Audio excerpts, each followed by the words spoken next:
할렐루야. 오늘은 9월 19일 화요일입니다. 오늘도 정시 매일 예배 함께 하시는 성도님들 한 분 한 분 사랑하고 축복합니다. 다 같이 사도신경 고백하며 예배 자리로 나가겠습니다. 전능하사 천지를 만드신 하나님 아버지를 내가 믿사오며 그 외아들 우리 주 예수 그리스도를 믿사오니 이는 성령으로 잉태하사 동정녀 마리아에게 나시고 본디오 빌라도에게 고난을 받으사 십자가에 못 박혀 죽으시고 장사한 지 사흘 만에 죽은 자 가운데서 다시 살아나시며 하늘에 오르사 전능하신 하나님 우편에 앉아 계시다가 저주로서 산자와 죽은 자를 심판하러 오시리라. 성령을 믿사오며 거룩한 공회와 성도가 서로 교통하는 곳과 죄를 사하여 주시는 곳과 몸이 다시 사는 곳과 영원히 사는 것을 믿사옵나이다. 아멘. 다 같이 찬송가 254장 내 주의 보혈은 우리 함께 찬송하겠습니다.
오늘 우리에게 주시는 하나님의 말씀은 히브리서 10장 11절에서 18절까지의 말씀입니다.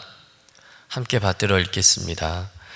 제사장마다 매일 서서 섬기며 자주 같은 제사를 드리되 이 제사는 언제나 죄를 없게 하지 못하거니와 오직 그리스도는 죄를 위하여 한 영원한 제사를 드리시고 하나님 우편에 앉으사 그 후에 자기 원수들을 자기 발등상이 되게 하실 때까지 기다리시나니 그가 거룩하게 된 자들을 한 번의 제사로 영원히 온전하게 하셨느니라.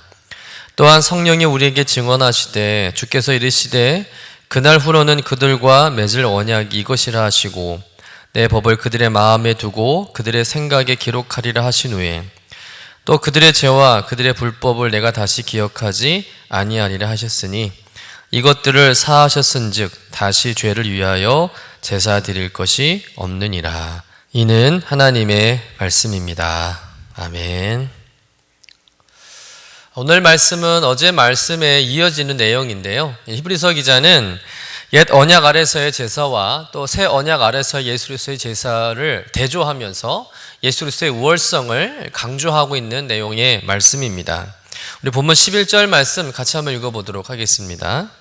제사장마다 매일 서서 섬기며 자주 같은 제사를 드리되 이 제사는 언제나 죄를 없게 하지 못하거니와. 먼저 히브리서 기자는 구약의 옛 언약에서의 제사장들의 불완전한 그 제사에 대해서 이제 지적을 하고 있죠. 첫 번째가 뭡니까? 제사장들은 매일 서서 섬겼다는 거예요. 구약의 제사장들은 매일 아침 저녁으로 번제를 드렸습니다. 동시에 소제도 드리고요, 또 포도주로 전제도 드리죠. 또한 대제사장들은 따로 소제를 또 드렸습니다. 그야말로 하루 종일 제사만 드리는 거예요. 앉아서 쉴 틈이 없는 것이죠. 그러니 구약의 제사장직이라는 게 얼마나 힘들었겠습니까?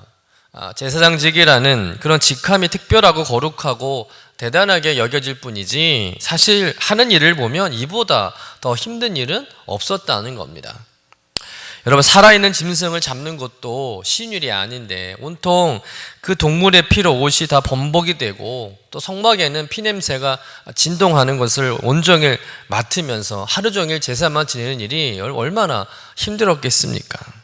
정말 하나님께서 택하시고 하라고 명령하셨으니까 순종하는 것이지 보통 사람들 같으면 일주일도 못 버티고 아마 다 그만뒀을 겁니다. 이와 같은 옛 언약의 제사장들이 매일 제사를 드리기 위해서 서 있는 모습은 12절에 그리스도께서 앉아있는 모습과 아주 극명하게 대조를 이루고 있죠. 두 번째로 제사장들은 자주 같은 제사를 드렸다는 거예요. 여러분, 동일한 제사가 되풀이해서 드려진다는 것은 무엇을 의미하는 것일까요? 구약의 이 제사장들을 통해서 드려지는 제사로는 완전한 죄사함을 이룰 수 없다라는 증거겠죠. 여러분, 똑같은 약을 계속 먹는다는 것은 그 병이 낫다는 증거일까요? 그렇지 않죠. 약을 먹어도 병이 안 나으니까 똑같은 약을 한 달이고 두 달이고 세 달이고 먹는 게 아니겠습니까? 그처럼 이 구약의 제사장들이 1년에 한 달에 하루에 똑같은 제사를 수백 번, 수천 번 드리는데 그 제사로는 인간의 죄가 완전히 해결되지 못한다는 거예요.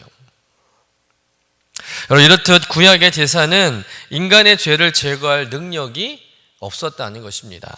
다만 구약의 제사는 인간이 죄인이라는 것을 지적할 뿐이었다는 겁니다. 자신을 대신해 죽어가는 이 동물의 이 처참한 죽음을 보면서 내가 저렇게 죽어야 하는데 내가 죽지 않고 아무런 죄 없는 저 짐승이 죽어가는 것을 보면서 나는 정말 추악한 죄인이구나라는 것을 깨달을 뿐이라는 거죠. 여러분, 동물이 자기 대신 죽고 피를 흘렸다고 해서 나의 죄가 온전히 해결되고 씻어지는 것은 아니었다는 거예요. 여러분, 그러니 제사장들은 똑같은 제사를 수없이 반복할 수밖에 없었다는 것입니다. 이것이 구약의 제사의 한계였고 또 완전하지 못했다는 증거입니다.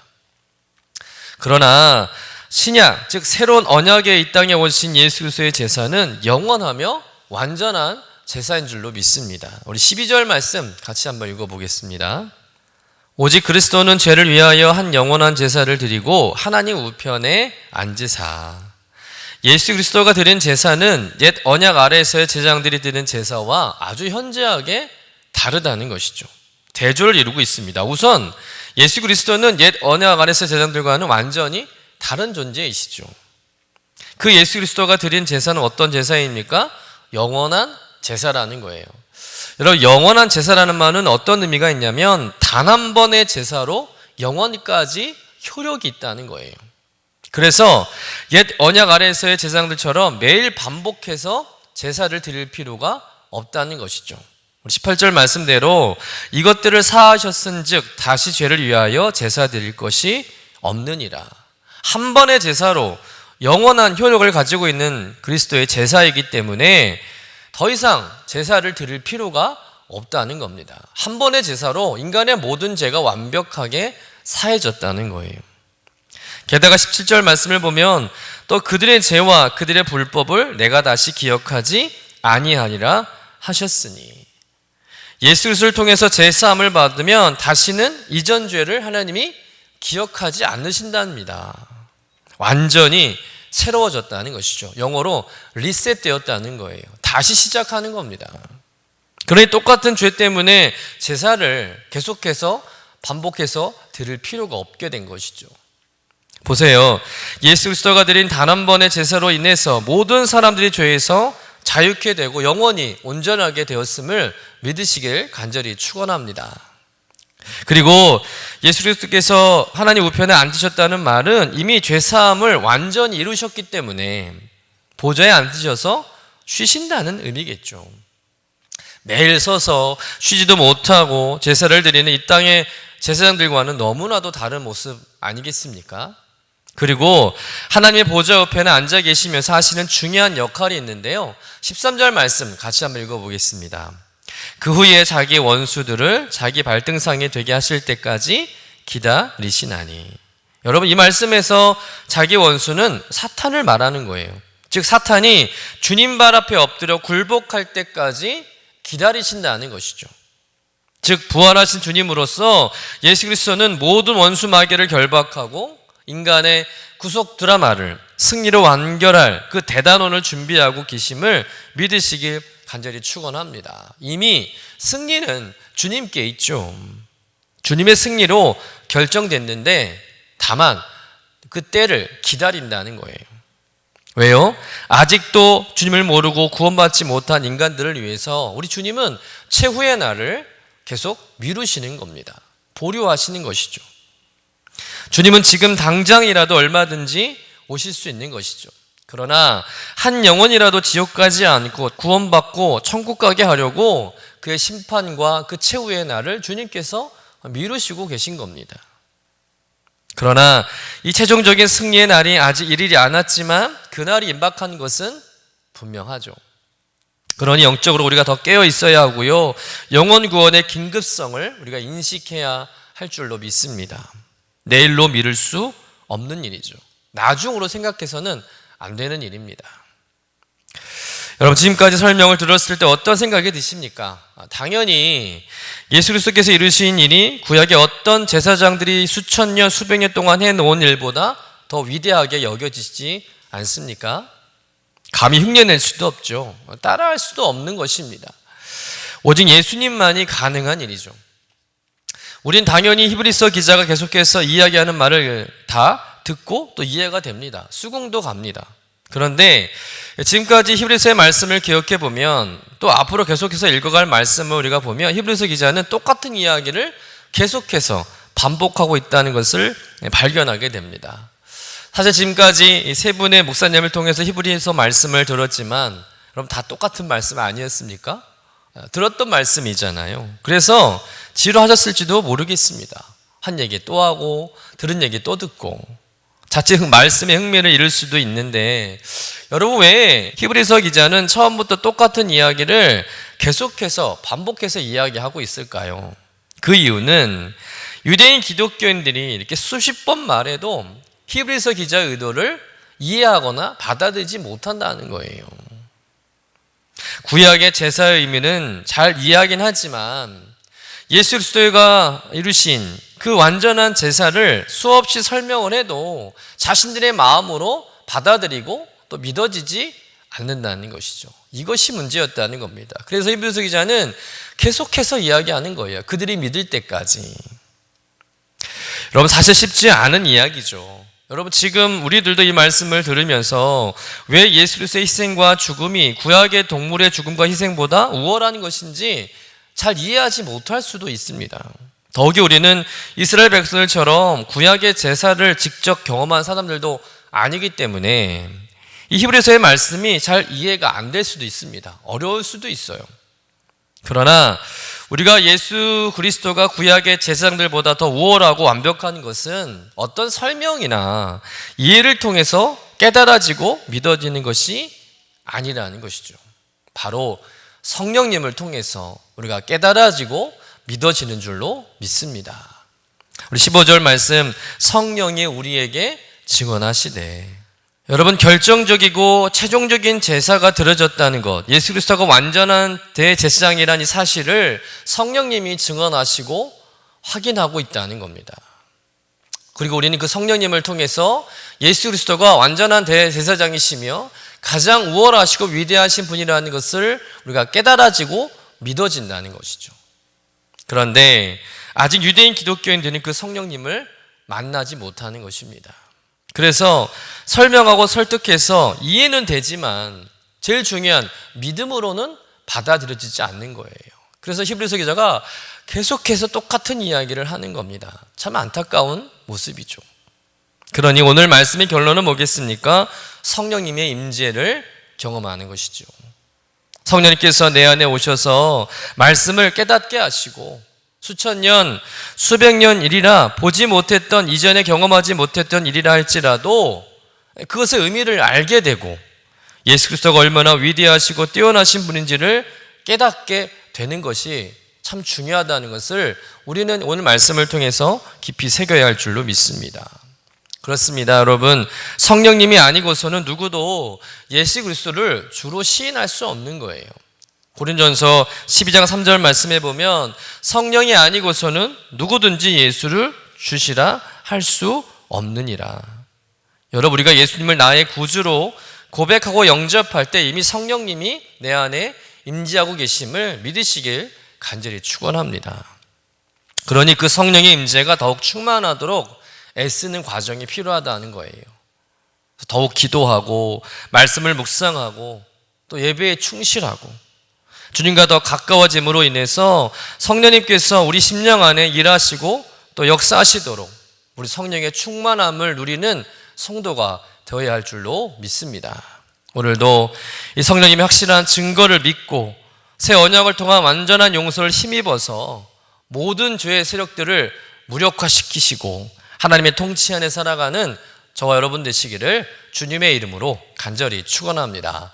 기도하겠습니다. 주님, 예수님 한 번의 제사로 영원히 죄를 없이 하셨 뿐만 아니라 온전한 용서의 확신으로 죄의 모든 세력을 무력화시켰음을 믿습니다. 또한 하나님의 뜻을 따라 한 번의 제사로 그 뜻을 이루시고 새 역사와 생명의 역사를 이루신 줄로 믿습니다. 그러니 예수 그리스도를 믿는 우리가 새 언약을 통한 완전한 용서를 힘입어 은혜의 보좌 앞에 담대히 나아가게 하시고 의와 진리의 거룩함으로 지으심을 받은 새 사람으로 살아가는 인생 되게 하여 주옵소서. 또한 성령의 충만함을 구하며 성령님과 동행함으로 말씀이 깨달아지고 믿어지고 생각나게 되고 그 말씀이 내게 능력이 되게 하여 주옵소서. 그 말씀을 증거하는 삶이 되게 하여 주시옵소서. 감사드리며 거룩하신 예수님의 이름으로 기도드립니다. 아멘. 하늘에 계신 우리 아버지여, 이름이 거룩히 여김을 받으시오며 나라가 임하시오며 뜻이 하늘에서 이루어진 것 같이 땅에서도 이루어지이다. 오늘 우리에게 일용할 양식을 주시옵고 우리가 우리에게 죄 지은 자를 사하여 준 것 같이 우리의 죄를 사하여 주시옵고 우리를 시험에 들게 하지 마시옵고 다만 악에서 구하시옵소서. 나라와 권세와 영광이 아버지께 영원히 있사옵나이다. 아멘.